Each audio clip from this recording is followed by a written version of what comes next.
इस न्यूमेरिकल को सरल करें उससे पहले मैं आप लोगों को बता देता हूँ, जब भी अपन आपकी क्वेश्चन सरल करें तो सबसे पहले उस क्वेश्चन को 2 से 3 बार अच्छे से पढ़े, ताकि अपने को पता लग जाए क्वेश्चन के अंदर निकालना क्या है।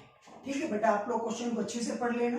मैंने क्वेश्चन को पढ़ लिया है अच्छे से, तो मैं आपको बताता हूँ कि इसके अंदर निकालना क्या है। बेटा इसके अंदर एक घन दे रखा है, इस घन में देखो यहाँ पे 12 प्रतिरोध लगे हुए हैं, प्रत्येक प्रतिरोध 1 ओम का है, मतलब ये भी 1 ओम का है, ये भी 1 ओम का है, ये प्रत्येक प्रतिरोध 1 ओम के हैं।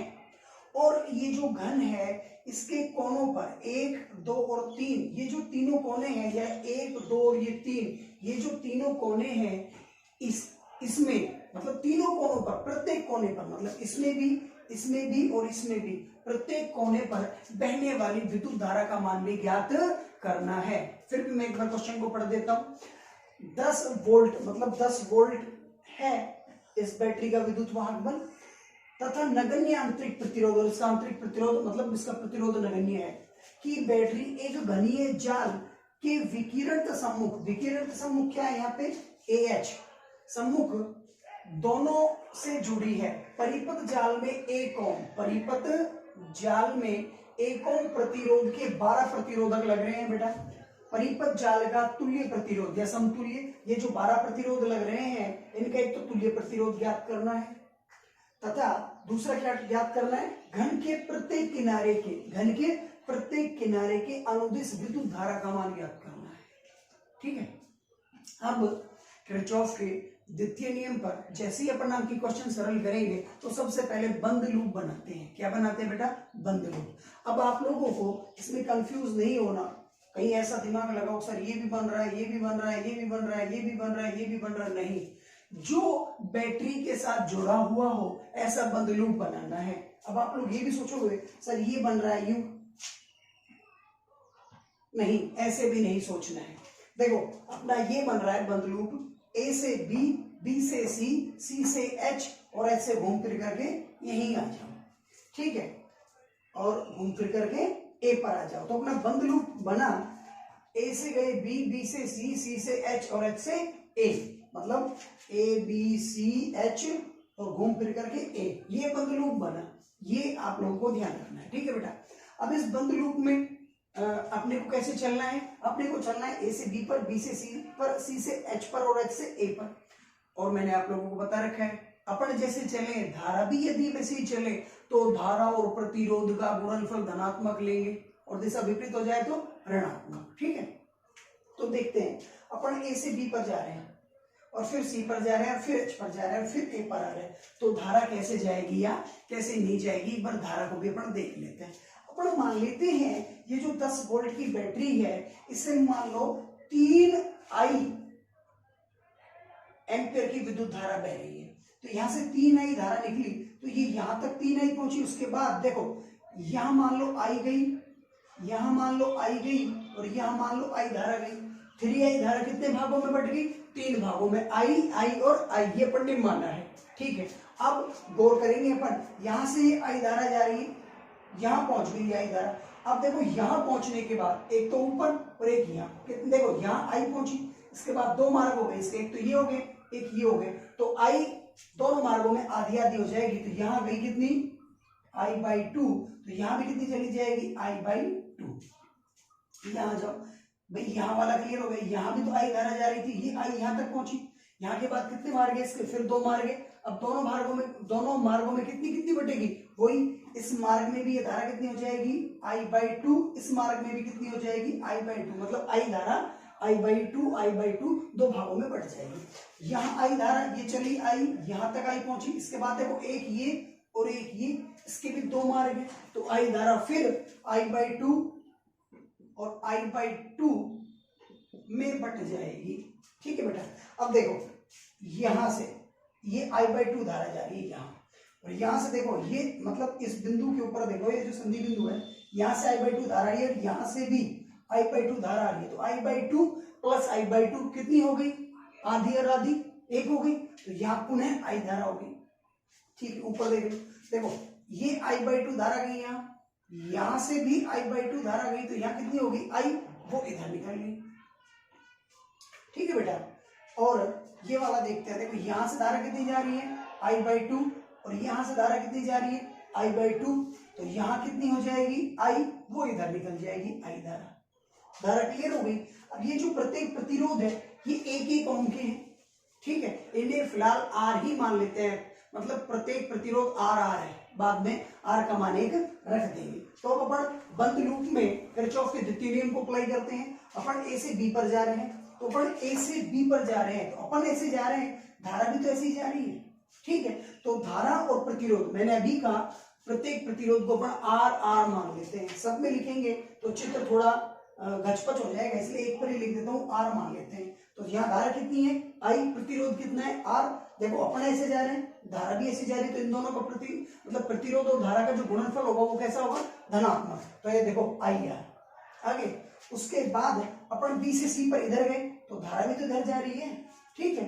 तो यहाँ धारा कितनी है I/2 और प्रतिरोध कितना है R। मैंने कहा सभी का R मानेंगे, तो R को I/2 से गुणा किया तो क्या आ जाएगा, देखो I/2 इंटू R, तो क्या हो गया हाफ IR, ठीक है बेटा। तो ये आ जाएगा हाफ IR। इसके बाद अपन C से कहाँ गए H पर, तो धारा कितनी है, देखो पहले तो अपन भी ऐसे जा रहे हैं, धारा भी ऐसे जा रही है, और धारा कितनी है I और प्रतिरोध कितना है R, तो इनको गुणनफल कितना हो जाएगा IR, और कैसा होगा प्लस, ये आ गया, ठीक है। अब विभिन्न भागों में बहने वाली धाराएं, उनके संगत प्रतिरोधों का गुणनफलों का योग उसमें कार्य करने वाले सेल के विद्युत वाहक बल के बराबर होता है। इसमें बैटरी कार्य कर रही है। अब अपन बैटरी की यू जा रहे हैं अपन H से A पर, मतलब बैटरी की गए ऋण से धन पर, कहाँ गए धन पर। तो ये जो विद्युत वाहक बल है 10 वोल्ट, ये कैसा लेंगे प्लस का, लेकिन फिलहाल 10 नहीं ले रहे क्योंकि R का मान भी तो 1 ओम है, नहीं लिया अपन ने, R ही तो माना है, इसलिए इसको भी 10 नहीं लेंगे, फिलहाल E लेंगे। तो अपन ने ये E ले लिया, बन गई समीकरण। अब बेटा इसका देखो लघुत्तम लेंगे अपन, तो लघुत्तम कितना आ जाएगा यहाँ पे 2, इसके बटे में कुछ नहीं है तो 2 से गुणा हो जाएगा, 2 का 2 में भाग देंगे तो कट जाएगा, तो IR आ जाएगा। यहाँ भी ये 2 से गुणा हो जाएगा बराबर E। जोड़ देते हैं 2 IR और 2 IR कितने हो गए 4 IR, और 1 IR कितना हो गया 5, तो ये 5 तो हो गया IR, और ये बटे में आ गया 2, बराबर किसके है बराबर E चल रहा है। ये आप लोगों का समीकरण 1 हो गया। अब ये जो E है ना, यहाँ E क्या है विद्युत वाहक बल, और R क्या है घन की प्रत्येक भुजा का प्रतिरोध, घन की प्रत्येक भुजा का प्रतिरोध है R, ठीक है बेटा। अब ये बात मैं पहले ही बता चुका हूं, अपन नीचे लिख देंगे इस चीज को। माना बैटरी से 3I, कितनी 3I विद्युत धारा प्रवाहित हो रही है, तो परिपथ जाल का तुल्य प्रतिरोध Req, ये भी अपन ने माना है। परिपथ का तुल्य प्रतिरोध हमें नहीं पता कितना आएगा, वही तो निकालना है। अपन ने मान लिया Req आएगा, तो इसका मान क्या होगा। अब देखो तुल्य प्रतिरोध मतलब प्रतिरोध का मान क्या होगा, तो ओम के नियम से, ओम का नियम क्या होता है बेटा V बराबर IR, तो R बराबर क्या होगा V/I। V क्या होती है सेल की वोल्टता, जिसे अपन क्या कहते हैं विद्युत वाहक बल, तो R बराबर मतलब E/I आ गया कि नहीं आ गया, ठीक है। I यदि I धारा होती तो यहाँ धारा कितनी ले रखी अपन ने 3I, तो R बराबर कितना आ जाएगा E/3I, और R जो तुल्य प्रतिरोध है वो EQ मान रखा है, तो क्या हो गया ये हो गया आप लोगों का Req बराबर E/3I, समीकरण 2। यहाँ तक कोई प्रॉब्लम हो तो बता देना, वीडियो को देख लेना एक या दो 3 बार, जब तक क्लियर नहीं हो। अच्छा न्यूमेरिकल है बेटा, सरल करना है आपको। अब देखो ये समीकरण 2 है, ये समीकरण 1 है। समीकरण 2 में समीकरण 1 से E का मान रख देते हैं, E का मान ये यहाँ रख देते हैं, ये लिख दिया मैंने। समीकरण 2 में समीकरण 1 से मान रखने पर, तो देखो Req बराबर, देखो ये जो E है ना, इस E की जगह मैंने क्या रख दिया 5/2 IR, 5/2 IR, इसके बटे में 3I है, तो वो मैंने 3I रख दिया, I से I कट गया, तो क्या बच गया है Req बराबर, देखो 5 ये नीचे 2 है और नीचे 3 है, 3 दूनी 6 हो जाएगा, ऊपर सिर्फ R बच रहा है, तो Req बराबर आ गया 5/6 R। अब देखो R अपन ने माना था प्रत्येक घन का प्रतिरोध, R का तो मान भी क्वेश्चन में दे रखा है, कितना दे रखा है 1 ओम, तो उसका मान रख देते हैं 1 ओम, तो Req बराबर कितना हो जाएगा भाई, इसकी जगह 1 रखेंगे तो 5/6 से गुणा होगा तो 5/6 ही तो आएगा, यह आ जाएगा 5/6 ओम। पहला पार्ट सरल हो गया न्यूमेरिकल, ठीक है बेटे, मैं काफी जल्दी कर रहा हूं क्योंकि कहीं वीडियो बड़ा ना हो जाए, इसलिए, क्योंकि न्यूमेरिकल है, आप लोग सॉल्व कर सकते हैं आसानी से। अब अपन बेटा इसका सेकेंड पार्ट निकालते हैं, इसके प्रत्येक कोनों में बहने वाली धारा। तो मैं इस चित्र को थोड़ा साफ कर देता हूं। देखो ये जो समीकरण है 2, इस समीकरण 2 में, समीकरण 2 में आर ई क्यू बराबर 5/6 तथा ई बराबर 10 वोल्ट रखने पर, तो आर ई क्यू कितना आ गया अपना 5/6, तो इसकी जगह रख देते हैं 5/6 बराबर ई, भाई ई बराबर कितना था 10 वोल्ट, तो अब अपन रख देते हैं 10/3i।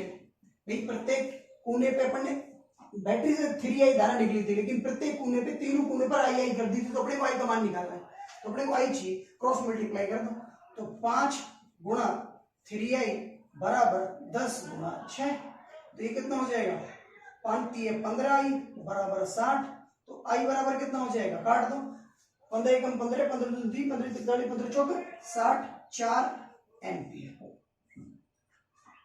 घन के प्रत्येक कोने में 4 एम्पियर की विद्युत धारा प्रवाहित होगी। क्लियर बेटा, धन्यवाद।